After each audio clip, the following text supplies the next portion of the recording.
तीन तरह के सूर्य ग्रहण जिनका अक्सर जिक्र किया जाता है। पूर्ण सूर्य ग्रहण, जब चंद्रमा पृथ्वी के बेहद करीब रहते हुए सूर्य और पृथ्वी के बीच में आ जाता है और इस दौरान चंद्रमा पूरी तरह से पृथ्वी को अपनी छाया में ले लेता है।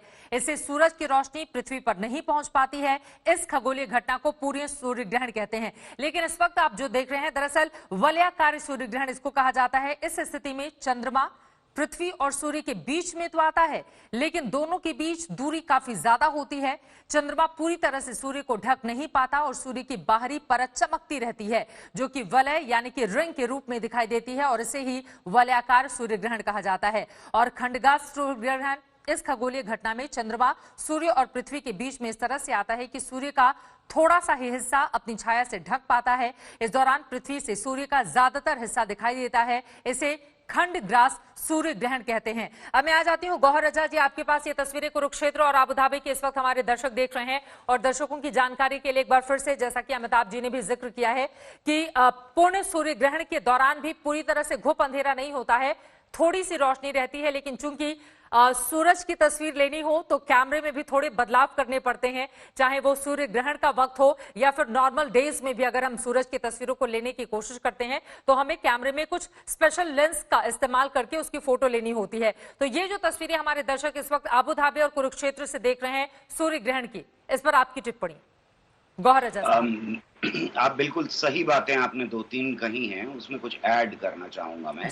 एक तो जो आपने तीन अलग अलग तरह के ग्रहण बताए वो बिल्कुल सही हैं और उसकी असल वजह ये होती है कि धरती और चंद्रमा का जो डिस्टेंस है, जो दूरी है, वो घटती बढ़ती रहती है और ये बदलाव लगभग 1,00,000 किलोमीटर का आता है। 80,000 के करीब किलोमीटर का बदलाव आता है, यानी 80,000 किलोमीटर करीब आ जाता है चंद्रमा धरती के, और या फिर 80,000 किलोमीटर दूर तक चला जाता है। तो उसका क्योंकि अंडाकार में चक्कर लगाता है, इसलिए ये बदलाव होता है। इस साल के आखिर में एक बार फिर पूर्ण सूर्य ग्रहण होगा, जो अमेरिका के एक छोटे से हिस्से में देखा जाएगा। वो ऐसा होगा जब चंद्रमा पूरी तरह से सूरज को ढक लेगा, तो वो दूसरी तरह का सूर्य ग्रहण होगा जिसका आपने जिक्र किया है।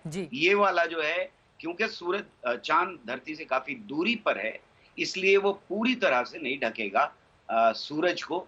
और आप सही कह रही हैं कि आउटर रिंग जो है वो दिखाई देती रहेगी और कोरोना भी बनेगा उसका। साथ में ही वो जब रिंग होगी तो डायमंड रिंग जैसा एक चीज दिखाई देगी, जो अपने अंदर बिल्कुल अद्भुत चीज होती है। जो लोग देख पाएंगे वो बहुत मेरे ख्याल में उनके लिए एक अद्भुत नजारा होगा। ये जिंदगी भर याद रहता है। अगर आप एक बार देख लेते हैं इसको तो जिंदगी भर याद रहता है। हमारे देश में भी हुआ था, 1995 में दिल्ली से पास हुआ था, दिल्ली के आसपास के इलाकों से पास हुआ था। दूसरी बात जो आपने कही, कोरोना का जिक्र किया इस बीच में, उसको लेकर के मैं ये बात कहना चाहता हूं कि अभी हम लोगों ने एक बड़ा सर्वे किया था देश के अंदर जब लॉकडाउन चल रहा था, और ये प्रमाण है देश के बदलने का कि उस वक्त जो भ्रांतियां फैलाई गई, ताली बजाओ थाली बजाओ, गौमूत्र से पी लो वगैरह वगैरह, इस तरह की बहुत सारी बातें की गई, बहुत सारी कॉन्स्पिरेसी थियरीज बताई गई। 94% लोगों ने इस देश के इन सारी चीजों को रिजेक्ट कर दिया।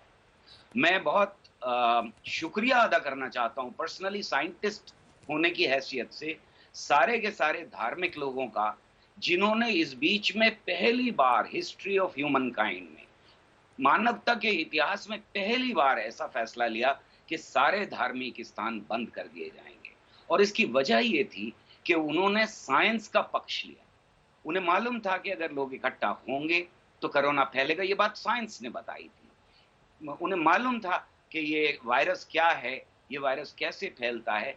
तो भ्रांतियों को, अंधविश्वास को लोगों ने रिजेक्ट किया है। मुझे कहीं देश के किसी हिस्से में कोई दुकान या कोई जो फल वाला है या सब्जी वाला, ऐसा नहीं दिखाई दिया जो गौमूत्र की एक बोतल लेकर के बैठा और छिड़क रहा होगा इससे सब कुछ ठीक हो जाएगा। सैनिटाइजर मुझे जरूर दिखाई दे रहे हैं। ये साइंस की बड़ी जीत है। हमारे देश के अंदर लोग, आम जनता रिजेक्ट कर रही है अंधविश्वास को और भ्रांतियों को।